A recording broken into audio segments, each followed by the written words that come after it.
TWR द्वारा प्रसारित कार्यक्रम जिंदगी की राह में आप सबका स्वागत बा। ई कार्यक्रम मसीही विश्वास खातिर प्रार्थना में जयवंत जीवन और फलवंत होके बदे और बाइबल का विधिवत अध्ययन खातिर उत्साह बढ़ावे वाला, जवना से हर परिवार बाइबल की दिशा में मजबूत होके और जयवंत जीवन जिए। कृपा करके देखी और सुनी ताकि परमेश्वर आपकी जिंदगी का मार्गदर्शक ठहर सकें। आज आदमी का जिंदगी पाप के कारण तरह तरह की चिंता, दुख और अशांति में पड़ के सही रास्ता से अलग हो गई बा। ओके नइखे पता कि केवना सही रास्ता में आई। यही खातिर TWR इंडिया जिंदगी के राह कार्यक्रम प्रस्तुत करता। ये आपके अनंत जिंदगी और उद्धार की राह में चले बदे तैयार करेला।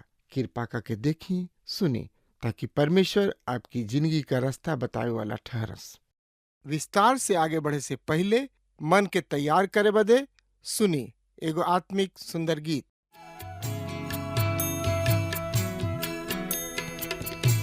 यीशु के शरणवा में शांति मिली है भाई, यीशु के आराधना में मन का लगाई, यीशु के आराधना में मन का लगाई, यीशु के आराधना में।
अंधविश्वास में फंस के परमेश्वर के छोड़ देला, अंधविश्वास में फंस के परमेश्वर के छोड़ देला।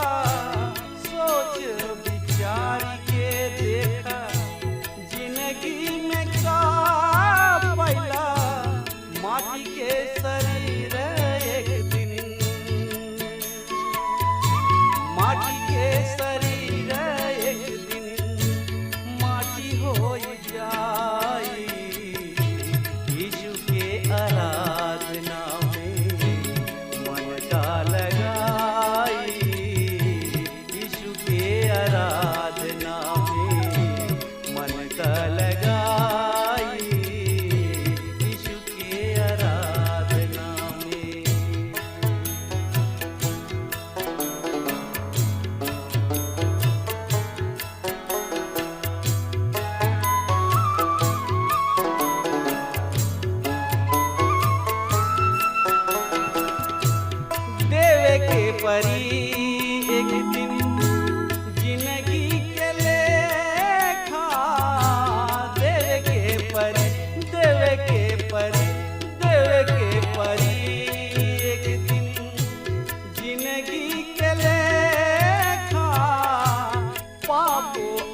अधर्म के आपन कर्मवा के देखा, पापो अधर्म के आपन कर्मवा के देखा, बाप पूत हित नाथ,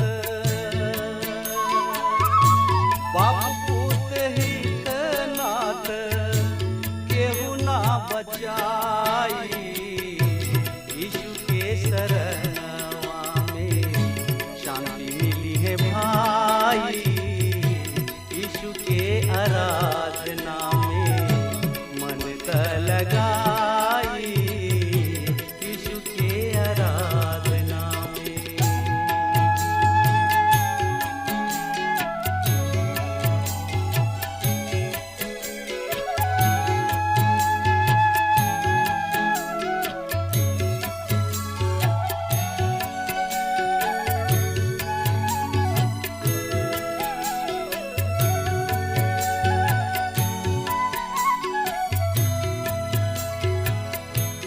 परमेश्वर पिता ई दिहलन सुंदर मनुष्य तन, परमेश्वर पिता ई दिहलन सुंदर मनुष्य तन, दारू गांजा भांग खाई के बिगाड़ देहला सुधा मन, दारू गांजा भांग खाई के बिगाड़ देहला सुधा मन, आखिरी में जीने की, आखिरी में जीने की बेकार हो जाई, यीशु के आराधना में। हाँ प्रिय श्रोता मित्र भाई बहन, आज हम पुराना नियम से नहूम नामक किताब के शुरू करे जा रहल बानी। रुआ में से कुछ श्रोता हमरा पर ई कह के हंस सकताने, व्यंग कर सकताने कि ई प्रचारक हर एगो नया किताब के या कहीं अध्याय के शुरू करे से पूर्व कहलन कि ई सबसे महान किताब या अध्याय है। पर प्रिय श्रोता मित्र भाई बहन, नहूम के किताब के खातिर हम ऐसन बात तो ना कहब, काहे कि ई सबसे महान किताब है, पर ई जरूर कहब कि ई एगो महान किताब है और ई किताब परमेश्वर के वचन पवित्र शास्त्र में एगो खास उद्देश्य से राखल गइल बा। एकरा द्वारा परमेश्वर पिता हमने के एगो खास संदेश देवे चाहताने।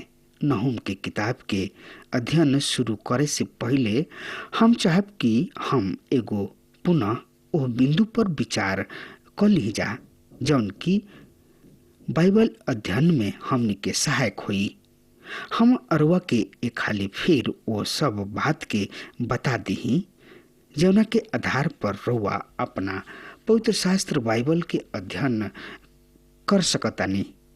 जब अरुआ अपना पवित्र शास्त्र के अध्ययन शुरू करी तो सबसे पहला काम रुआ के करे के बा कि रुआ अध्ययन करे से पहले दुआ करी।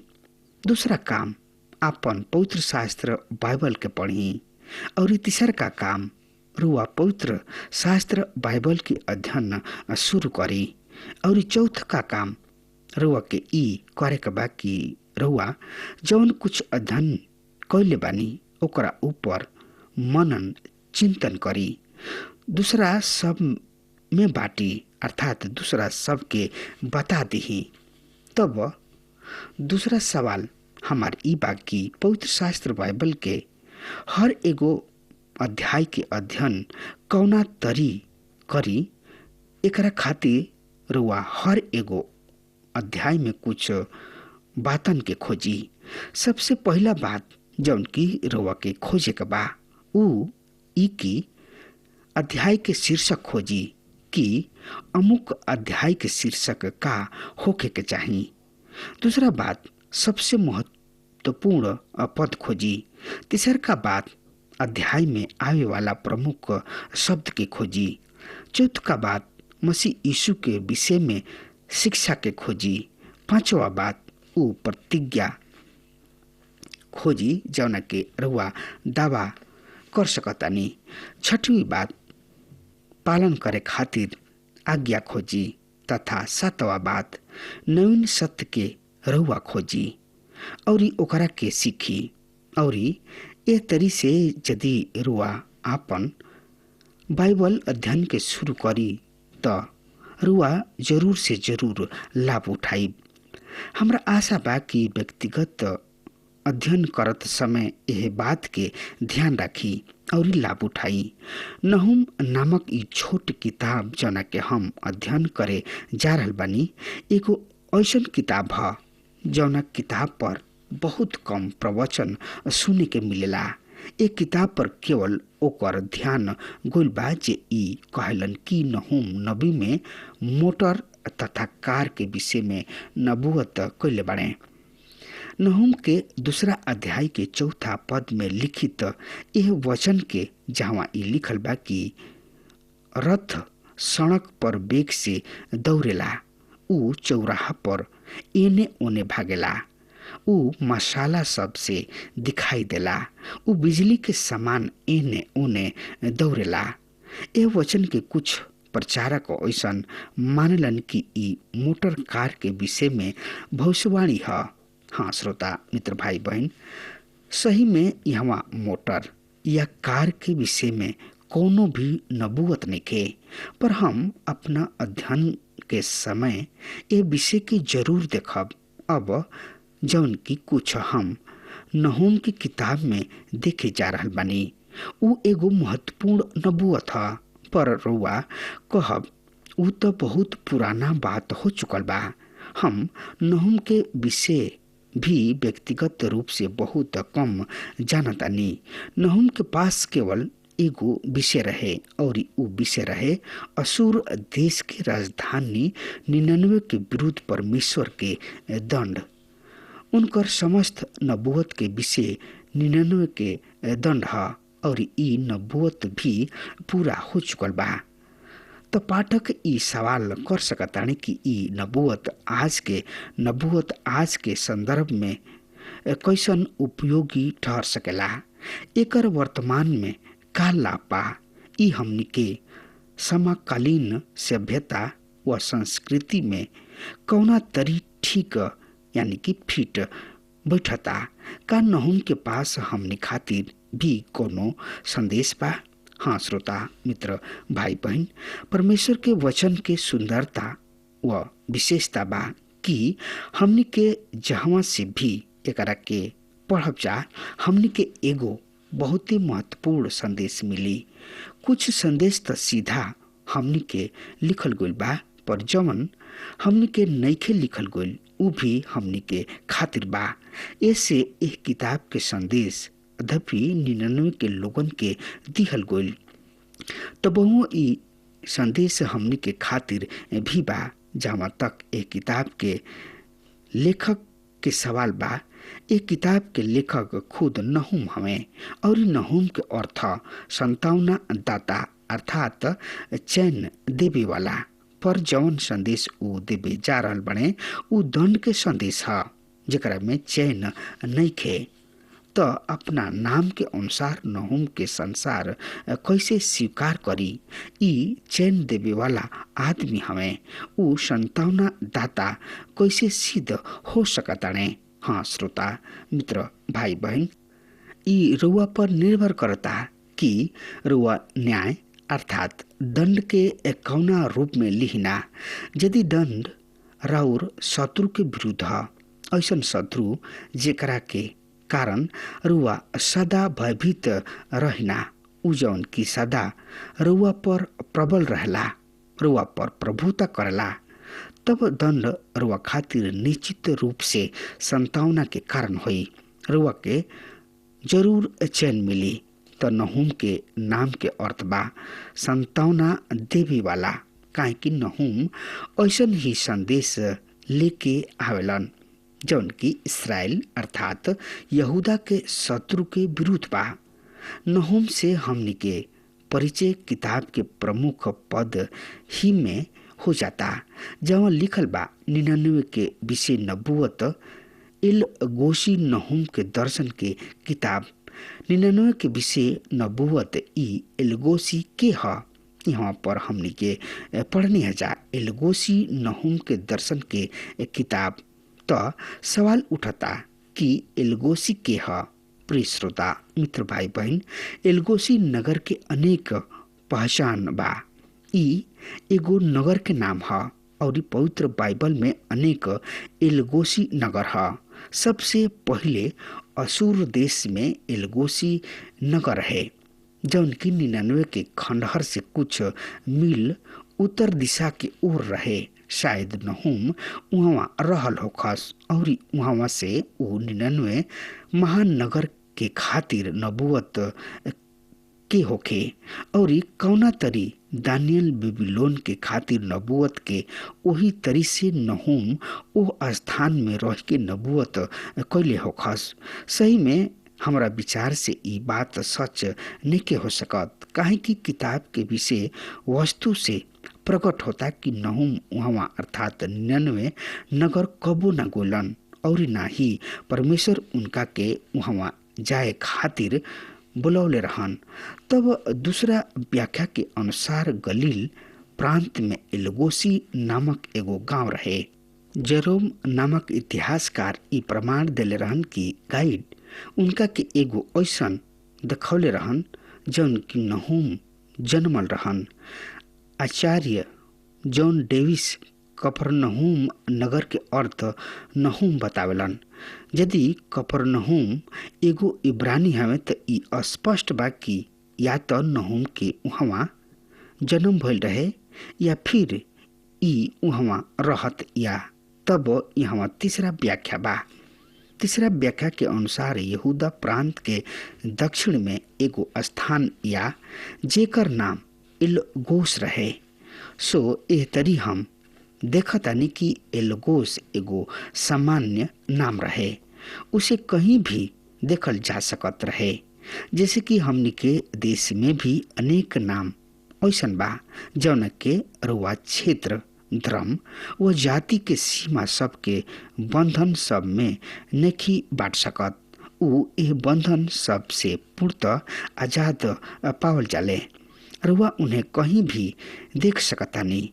एलगोस ऐसन ही सामान्य नाम रहे।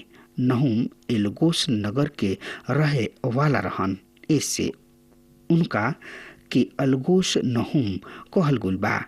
ऐसन विश्वास कइले जात रहे कि नहूम के जन्म उत्तरी राज्य इसराइल में भइल रहे, पर उनकर पालन पोषण यहूदा प्रांत के एलगोस नगर रहे। तब सवाल आवता, एक किताब के लेखन के समय श्रोता जौन आदमी ई नबूवत लिखल गइल उनका के यरूशलेम पर असूर के राजा सेनहरीब के आक्रमण के विषय में जरूर से जरूर जानकारी रहल हुई। ऐसन प्रतीत होता कि वो ए घटना के आंखी देखल हाल अर्थात प्रत्यक्ष गवाह रहल बा। जब सेनहरीब जौन की असूर के राजा रहन यहूदा के यरूशलेम पर राजा हिजकिया के शासन काल में आक्रमण कैलन, तो नहूम शायद प्रत्यक्ष गवाह रहन। और एकरा से ई प्रकट होता कि नहूम, यशाया तथा मीका नबी सब समकालीन नबी रहन। और ई बाइबल विद्वान सब के विश्वास इहे है। हम भी खुद के व्यक्तिगत रूप से एक लेखन काल के तिथि निर्धारण के तिथि में ना पाइना। एक किताब तथा नबी के खातिर अनेक तारीख सब बतावल गइल। ई तारीख 720 ईस्वी पूर्व से 636 ईसा पूर्व के बीच निर्धारित कइल गइल बा। नहूम के योना के 100 बरिस पश्चात देखल त समझदारी बा। ई कोनो गलत विचार नहीं खे, काहे कि नहूम योना के 100 बरिस पश्चात नबूवत करे खातिर अइलन। उ हिजकिया राजा के शासन काल में रहल हुई हैं। उ उत्तरी राज्य इसराइल के विनाश देखले हुई हैं, जना के देख के उनकर दिल बहुत व्यथित हो गइल हुई। जहाँ तक किताब के शीर्षक के सवाल बा, श्रोता मित्र भाई बहन, नहूम नबी के वाणी 99 महासागर के खातिर किला गाड़ल जाए के आवाज के समान बा।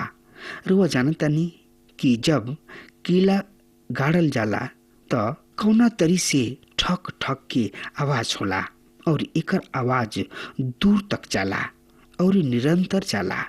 प्रिय श्रोता मित्र भाई बहन, नहूम नबी के वाणी 99 महानगर के खातिर किला गाड़ल जाए के समान ह।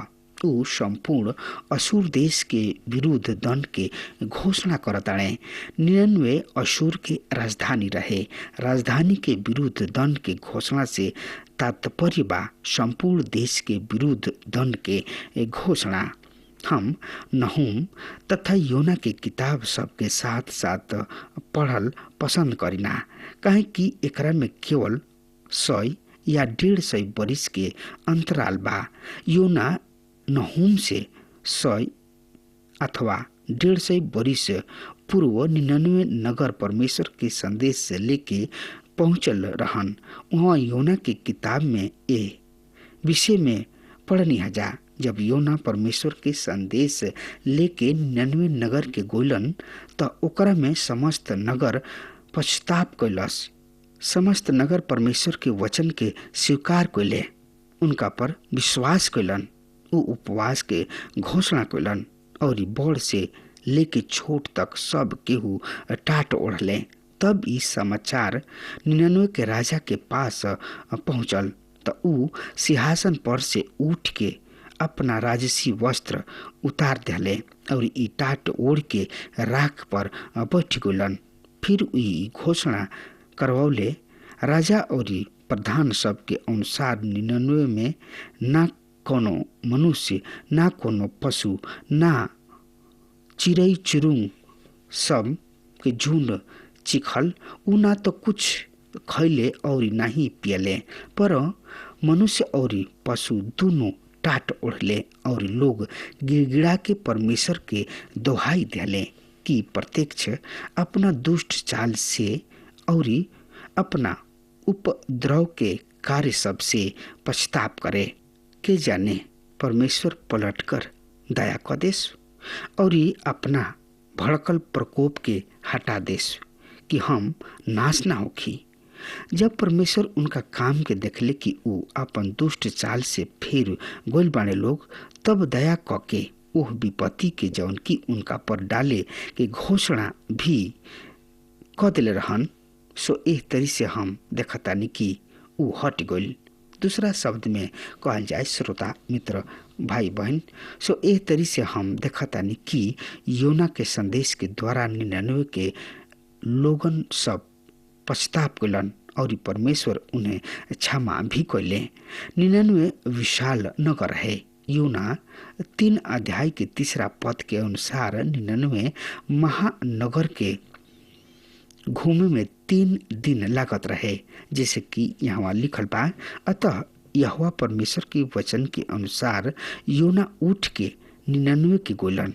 99 एगो महानगर है जौन की पूरा घूमे में 3 दिन लागत रहे। सो एह तरी हम देखतानी कि 99 एगो महानगर रहे, एगो विशाल नगर है। प्रभु के वचन ई भी बतावता कि 99 में कतना लोग निवास करत रहन। योना के समय में कतना लोग निवास करत रहन। योना के समय में 99 में लगभग 1,20,000 से अधिक लोग रहत रहन। हाँ श्रोता मित्र भाई बहन, ऐसन घटना एकरा से पूर्वक इतिहास में कबो घटी ना हुई। अतना बड़ मात्रा में लोग पछताप कैलन। 99 के समस्त प्राणी सब परमेश्वर के ओर आपन मन फिरौले और परमेश्वर ओ विपत्ति के जौन की उनका पर डाले के घोषणा कैले रहन ओकरा के आवे ना दिहले। दूसरा शब्द में परमेश्वर उन्हें क्षमा भी कैलन। सवाल ई उठता श्रोता मित्र भाई बहन की का ई देश ए अवस्था में बनल रहल? का ई देश परमेश्वरीय देश बन गइल? ए सवाल के जवाब बा ना मित्र, ई देश यही अवस्था में ना बनल रहल। ई देश परमेश्वरीय देश नइखे बन सकत। समय के साथ ऊ ओह महान जागृति के मूल गोलन। ऊ महान जागृति खुद फीका पड़ गइल। समय के साथ साथ ऊ पुनः प्रतिमा पूजा में लिप्त हो गइलन। ऊ परमेश्वर के पीठ दिखा दिले। समय के साथ साथ ऊ पहले जैसन क्रूर और निर्दयी बन गइलन। ए देश के परमेश्वर से संदेश प्राप्त भइल, पर ऊ ओ संदेश में बनल ना रहलन। ऐसे अब यहाँ नहुम आवताणे, नहुम बतावताणे दूसरा संदेश लेके, और ई संदेश मन फिराव के ना, ई संदेश दंड के संदेश है। हाँ श्रोता मित्र भाई बहन, परमेश्वर पिता हमनी के एक खाली फिर पछताव के अवसर दिले। प्रभु यीशु मसीह इस संसार में अइले, ऊ मनुष्य के खातिर उद्धार के प्रबंध कैलन। आज परमेश्वर पिता हर एगो पापी के प्रतीक्षा करलन कि ऊ प्रभु यीशु मसीह के ग्रहण करे, मन के फिरावे और उनका समीप आवे और ऊ उनका के ग्रहण करे।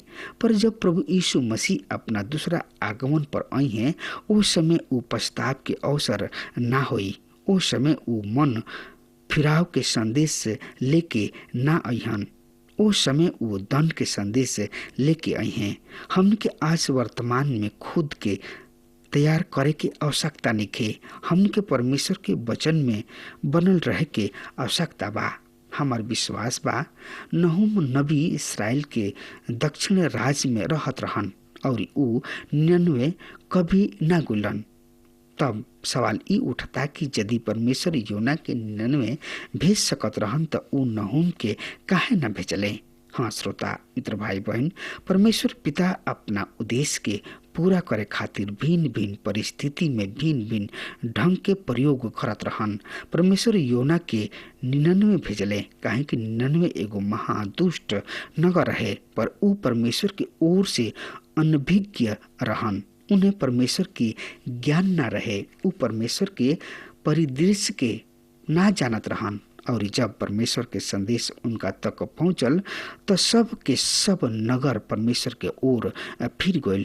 दंड के घोषणा के साथ साथ परमेश्वर के तरस भी ओहनी लोग में शामिल रहे। परमेश्वर अपना तरस के कारण उन्हें क्षमा कइलन। राजा से लेके छोट से बड़ तक आदमी खुद के परमेश्वर के सामने दिन कैलस, नम्र कैलन और अपना पाप से मन के फिरौले। परिणाम स्वरूप परमेश्वर नगर के नाश ना कैलन। पर अब 100 से 150 बरिस बीत चुकल। नगर फिर परमेश्वर के पीठ दिखा दिहलस। नगरवासी फेन आपन पुराना दुष्कर्म में वापस लौट गइल बने। ऊ फिर दुष्टता में लिप्त हो गइल बने। पर परमेश्वर पिता नहुम के वहाँ ना भेजले। अब नहुम वहाँ ना जइहे। अब सवाल ई उठता कि परमेश्वर पिता उसे काहे ना भेजले। हाँ श्रोता मित्र भाई बहन, रुआ बार बार सवाल करब कि नहुम वहाँ काहे ना जइहे। मित्र, नहुम वहाँ ऐसे ना जइहे काहे कि उन्हें ज्योति प्राप्त हो चुकल रहे। परमेश्वर 99 के वासी सब के ज्योति प्रदान कर चुकल रहन। उन्हें परमेश्वर के परिदृश्य बता दिहल जा चुकल बा। ऊ परमेश्वर के ज्ञान रखताणे, पर ऊ शिक्षा से ज्योति के ठुकरा के चुन लेहलन। अब उन्हें ज्योति दिखावे केहू ना जाई। मत्ती रचित सुसमाचार के 6वां अध्याय के 23वां पद में वह ज्योति के विषय में जौन की मनुष्य द्वारा ठुकरा दिहल जाला, प्रभु यीशु मसीह कहताणे कि ऐसे यदि ऊ ज्योति जौन की तोहरा भीतर बा अंधकार हो जाए तो अंधकार ऐसन बड़ होई। हाँ श्रोता मित्र भाई बहन, कोनो आदमी के भीतर ई ज्योति अंधकार कैसन बन सकेला। परमेश्वर के वचन के ठुकरावल ऊ अंधकार ह जौन ज्योति के ठुकरावे से पैदा होला। और जब कोनो आदमी परमेश्वर के वचन के उनका सत्य के ठुकरावेला तो ऊ ज्योति उनका भीतर अंधकार बन जाला। हाँ श्रोता मित्र भाई बहन, आज विश्व में सबसे अधिक छपे और बिके वाली किताब पवित्र शास्त्र बाइबल है, पर एकरा के पढ़े वाला बहुत कम लोग बने।